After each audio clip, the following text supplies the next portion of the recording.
Lahumul Fatihah. Bismillahirrahmanirrahim.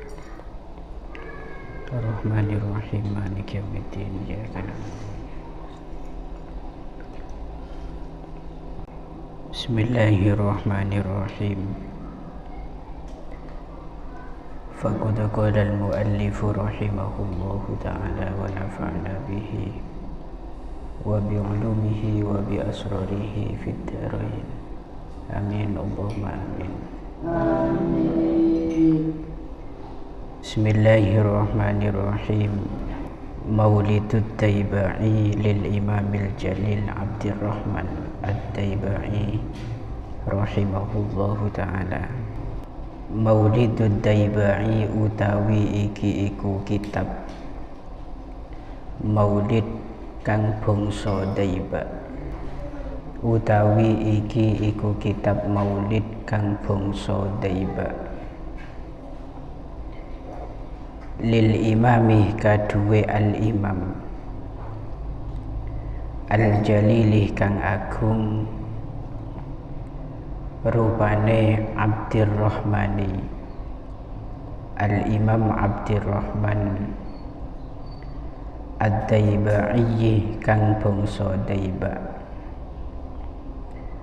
Rahimahu mugi-mugi melasi ing Al-Imam Abdurrahman At-Taibai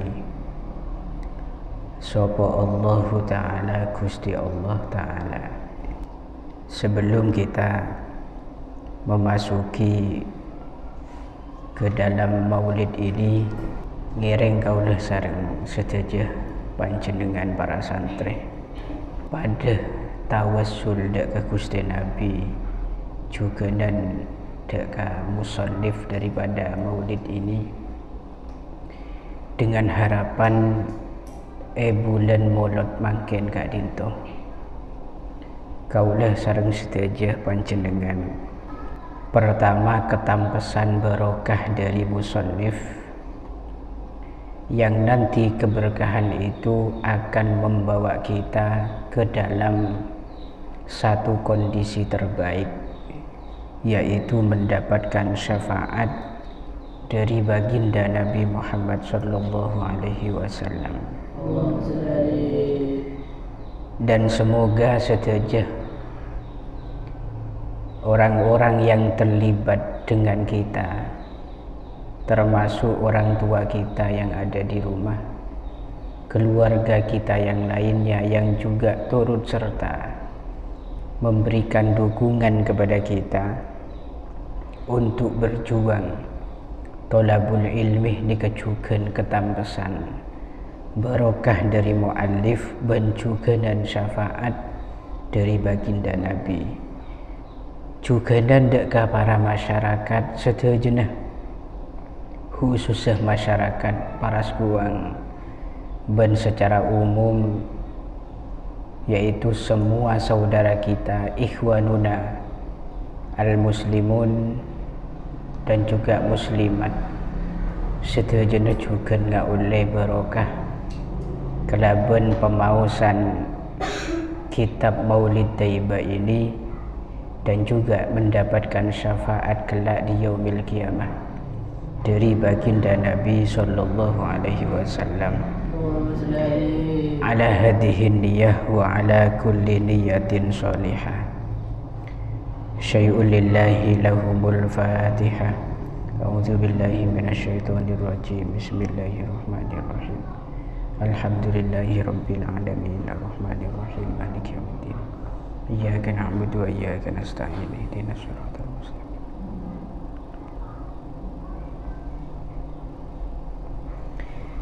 Kitab Maulid yang kita kaji sekarang ini merupakan kitab yang sudah tidak asing lagi di telinga kita, napa boleh di pelosok-pelosok desa karena pancen ki molaen ceman kenin gula napa boleh panjenengan itu Maulid Taiba atau Maulid Tiba itu sudah aktif di berbagai organisasi, termasuk organisasi kemasyarakatan, di Muslimatan DKI Bocah, sampai ada satu organisasi yang di situ mengagendakan acara khusus dengan istilah dibaan. Ya, ini kan zaman dimin ini pancen ada istilah dibaan. Kalau di pondok pesantren biasanya agenda pembacaan maulid ini disebut dengan dibaiyah. Nah, itu diambil dari nama maulid nih kaki, maulid tiba atau maulid daiba. Yang mana sebelum kita masuk dalam pembahasan, tentunya sangat-sangat aneh jika kita mempelajari karya ilmiah sementara kita tidak tahu siapa pengarangnya. Ini kan aneh. Oleh karena itu, ini termasuk muqaddimah, harus mengetahui dan mengenali siapakah beliau pengarang dari maulid ini. Maulid Daiba ini termasuk karya ilmiah yang bercerita tentang hal dan ihwal Gusti Kanjeng Nabi Muhammad sallallahu alaihi wasallam yang dikemas dengan bentuk bahasa secara sastrawi. Jadi bahasa yang ada dalam kitab maulid itu bukan bahasa rendah tapi bahasa sastra. Ini menunjukkan kealiman sang muallif atau musannif.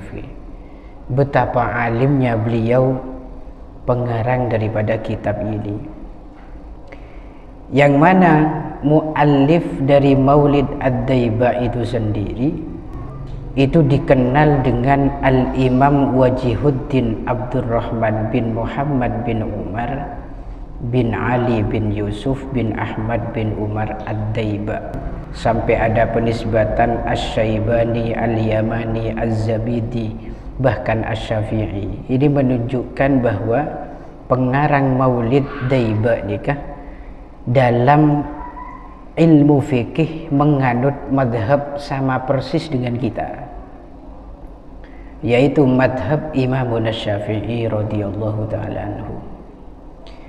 Imam Ad-Daiba atau yang kita kenal dengan Syekh Abdurrahman Ad-Daiba itu beliau wafat di kota Zabid. Oding kota Zabid sampean. Kota Zabid daripada Surabaya kasa. Kota Zabid, dan itu bertepatan pada hari Jumat tanggal 26 Rajab tahun 944 Hijriah. 944 Hijriah. Kalau sampai sekarang dihitung, berapa usia beliau? Pengarang Daiba ini kayaknya. Mengenai profil Syekh Abdurrahman Ad-Daiba ini, bahkan Sayyid Alwi Al-Maliki itu dalam kitabnya Maulid Al-Hafidh Ibn Dibai itu sampai menjelaskan secara detail kan, bahwasanya beliau itu bernama Wajihuddin Abdurrahman bin Ali bin Muhammad Asy-Syaibani Al-Yamani Az-Zabidi Asy-Syafi'i. Ini nama panjang beliau, artinya secara nasab juga disebutkan di sini. Bahkan dalam kitab tersebut dijelaskan al-ma'ruf bi Abid Daiba.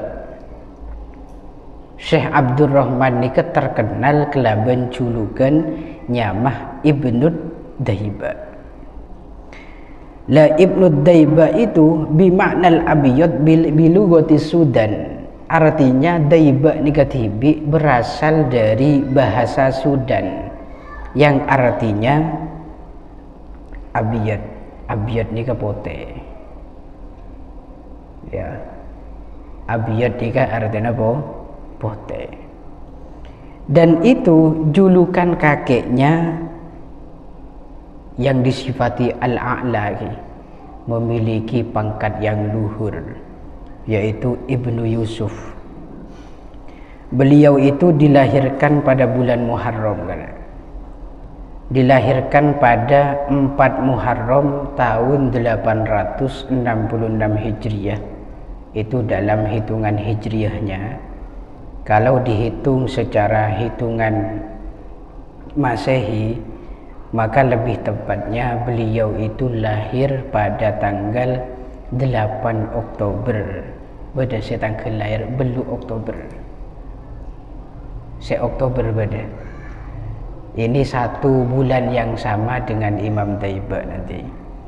Tahunnya 1461 Masehi. Jauh sebelum hari kemerdekaan Indonesia. Benih 1900 nih, 1461 Masehi. Sampean sambil dicatat di kitabnya karena ini ke biografi. Dan beliau wafat bertepatan pada hari Jumat tanggal 12 Recep tahun 1944 Hijriah. Ketika dimasehikan maka tanggal 5 Desember tahun 1537 Masehi itu beliau wafatnya. Dan perlu diketahui Imam Daiba itu bukan hanya sebagai seorang sastrawan. Dengan bukti kita mengetahui kitab Maulid Daiba ini menggunakan bahasa sastrawan, menggunakan bahasa sastra sehingga menyimpulkan Imam Daiba itu orang yang ahli sastra saja, tidak. Tapi beliau itu seorang ulama hadis kan. Beliau itu muhaddis yang terkenal dan tiada bandingannya pada masa hidup beliau. Jika kalau istilah dalam ungkapan sebagian ulama itu disebut kelaban al-wahidu fi isrih atau fi asrih, nunggali ing dalem mongsone. Dadi jaman beliau ni kaki odi, beliau ni kaki sehat, sobung ulama muhaddis yang menandingi keilmuan beliau. Ini benih ulama kaleng-kaleng, pengarang daripada Maulid Daiba nih. Bahkan beliau itu pernah mengajar kitab Sahih Bukhari lebih dari 100 kali khotam. Bayangkan. Kitab Sahih Bukhari yang dalam beberapa cetakan, di sebagian cetakan itu ada yang terhitung 4 jilid tebalnya. Ini beliau khotamkan dengan mengaji itu lebih dari 100 kali kan. Bayangkan mata alim beliau kitab setebal itu sampai lebih 100 kali khatam. Bahkan beliau dalam keilmuannya di bidang hadis nikah endi gelar memiliki derajat hafid yang di situ hafal sampai 100.000 hadis beserta sanad-sanadnya. Nikah Imam Abdurrahman Ad-Daiba hafal 100.000 hadis beserta sanadnya. Ini sangat langka orang yang mendapatkan gelar Al-Hafidh. Setiap hari aktivitas beliau, pengarang kitab Maulid Daiba nikah, mengajar ilmu hadis dari satu masjid ke masjid yang lainnya. Ini aktivitas beliau kan? Kegiatan rutin beliau entar ke sitong masjid ngajarin kitab Bukhari, merenikah pindah ke masjid sitong ngajarin kitab boleh, pindah boleh ngajar boleh. Beliau itu sibuk dengan ilmu. Lalu seseorang yang sangat hebat seperti beliau itu tentunya memiliki guru-guru yang juga hebat. Men beda orang nikah hebat pastinya gurunya lebih hebat boleh. Siapakah guru beliau itu? Di antaranya pertama beliau nikah aguruh ke Imam Al-Hafidh As-Sakhawi. Nikah ulama terkenal juga di bidang hadis. Ada Al-Imam Ibnu Ziyad, ada Al-Imam Jamaluddin Muhammad bin Ismail, yang mana beliau Imam Jamaluddin itu menjadi mufti di daerah Zabid, daerah beliau. Kemudian Al-Imam Al-Hafidh Thahir bin Husain Al-Ahdal, berlain-lain. Ini termasuk orang-orang top semua. Berarti ngajarin beliau Syekh Abdurrahman Ad-Daiba sampai menjadi orang luar biasa. Tentu di balik kesuksesan beliau itu tidak pernah lepas dari dorongan dan doa sang ibu dan juga sang ayah, dorongan dari kedua orang tuanya, sampai menjadi orang yang sangat besar semacam ini gitu. Selain daripada beliau nikah muhaddis, beliau itu juga seorang ulama yang mu'arikh, ahli sejarah kan. Dan beliau itu sangat teliti dalam mencuplik sebuah sejarah, tidak sembrono. Bahkan di dalam bidang ilmu fikih, beliau itu bermadhab terhadap imam kita, Imam Syafi'i. Dan oleh sebab itu beliau itu termasuk golongan ahlus sunnati wal jamaah. Kenapa mak bisa beliau itu termasuk ke dalam jamaah ahlus sunnah wal jamaah? Karena beliau itu masih mengakui dan mengikuti salah satu dari 4 imam madhab Syafi'i, Maliki, Hambali dan Hanafi. Orang menki norah bunte ke salah sitong 4 imam madhab itu menunjukkan dia itu bermanhaj ahlus sunnah wal jamaah. Itu yang menjadi ciri khasnya ahlus sunnah wal jamaah. Terus ada beberapa bukti beliau itu termasuk golongan sunni, bukan syiah. Karena syiah nikah orang-orang, sekelompok orang yang mengkultuskan Sayyidina Ali karramallahu wajhah, sementara sahabat selain Sayyidina Ali itu dicaci maki, artinya dianggap merampas haknya Sayyidina Ali. Nikah syiah kan. Beliau itu juga tergolong ulama sunni dengan bukti bahwasanya nanti dalam syairannya itu ada ya Rabbi wardu'ani sahabah, ya Rabbi wardu'ani sulala.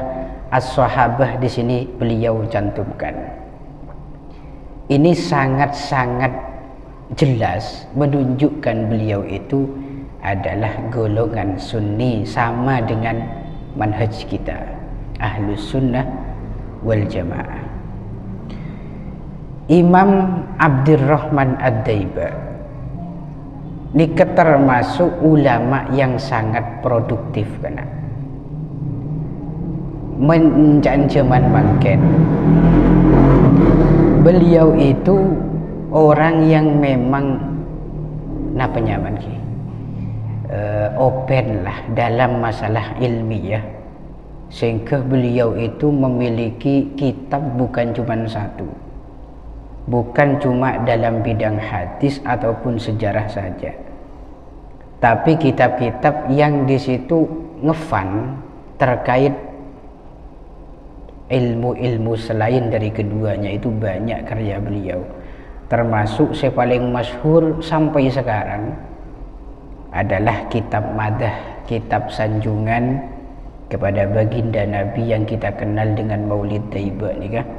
Kemudian karya selain nikah bedah kitab beliau senya menah Qurratul Uyun. Nikah benih Qurratul Uyun saya bahas masalah seputar suami istri itu bukan induk dari Fathul Izar benih.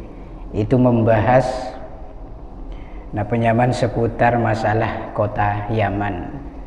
Nanti ada juga kitab beliau Al-Mi'raj Taisirul Usul, berjukan kitab beliau yang bernama Bughyatul Mustafid, dan beberapa kitab syair, artinya kitab yang memuat beberapa syairan. Pon nikah seputar masalah muallif dari kitab ini.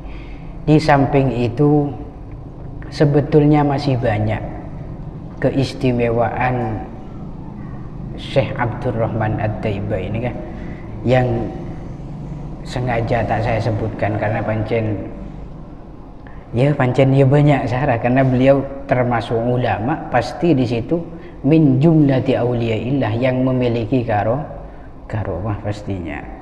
Pun terus dalam kitab ini dibuka kelaban solawat, ya Rabbi sholli ala Muhammad, ya Rabbi sholli alaihi wasallim. Ini ada khilaf di antara ulama. Perlu kau dingin, ada yang mengatakan solawat sebelum maulid yang dicatat oleh Imam Daiba ini, dua solawat. Solawat yang pertama itu ya Rabbi sholli ala Muhammad. Solawat yang kedua ya Rasulullah salamun alaik ya Rafi'a syani wad daraji. Ini kan berdua golongan dia. Ada yang mengatakan dua solawat di muqaddimah Maulid Daiba itu bukan karangan Imam Abdurrahman Ad-Daiba, ini karangan ulama selain. Hanya saja ini dijadikan pembuka dalam kitab Maulid Daiba, sehingga banyak yang beranggapan ini karangan Imam Abdurrahman Ad-Daiba. Menurut sebagian pendapat selain seperti yang telah saya jelaskan tadi, ya solawat ini adalah solawat khasnya Imam Abdurrahman Ad-Daiba, yang menunjukkan pengarangnya adalah beliau. Jadi sengarang ya Rabbi sholli ala Muhammad, ya Rabbi sholli alaihi wasallim. Ini kaki Syekh Abdurrahman Ad-Daiba. Ini menurut satu versi. Salawat yang kedua ada yang mengatakan itu yang ngarang Imam Haddad, jadi juga bukan Imam Abdurrahman Ad-Daiba. Pun ini seputar muqaddimah. Jadi untuk pengajiannya dimulai nanti pembahasannya, dan saya sangat memberikan anjuran kepada panjenengan dalam pembacaan maulid ini kulenya ondek ke para santri saja. Tujuan utama kita belajar dan mengaji ini tak lain karena sebagai bentuk upaya kita mengenal lebih dekat sejarah indah yang dimiliki oleh Rasulullah Sallallahu Alaihi Wasallam. Agar apa? Agar kita semakin dekat dengan baginda Nabi. Karena kalau kita sudah kenal terhadap keindahan beliau, maka sangat-sangat bisa dipastikan akan timbul cinta dari hati kita kepada beliau. Ketika hati sudah timbul cinta kepada beliau, maka min syartil habib, yaitu ayat tabi'al mahbub. Di antara syarat orang-orang yang cinta yaitu mengikuti orang yang dicinta. Harapan kita mantermuga kelaban ngaji kitab maulid ini tambah areh, tambah minggu, tambah bulan, ben tambah tahun, abe semakin semak ke Gusti Nabi, ben semakin noroten apa sela ampun dadi perintah dari Gusti Kanjeng Nabi. Kalau kita sudah memiliki cinta kepada Rasul, maka kita akan berupaya bagaimana sekiranya kita selalu berdekatan dengan baginda Nabi. Oleh karena itu Rasulullah pernah mengisyaratkan kepada kita sepancen terus semah ke Gusti Nabi. Dalam dawuh beliau, aqrabukum ilayya manzilatan yaumal qiyamati aksarukum alayya sholatan. Posisi yang paling dekat dengan saya nanti di hari kiamat yaitu kalian yang paling banyak membaca sholawat kepada saya. Ini kedebun baginda Nabi.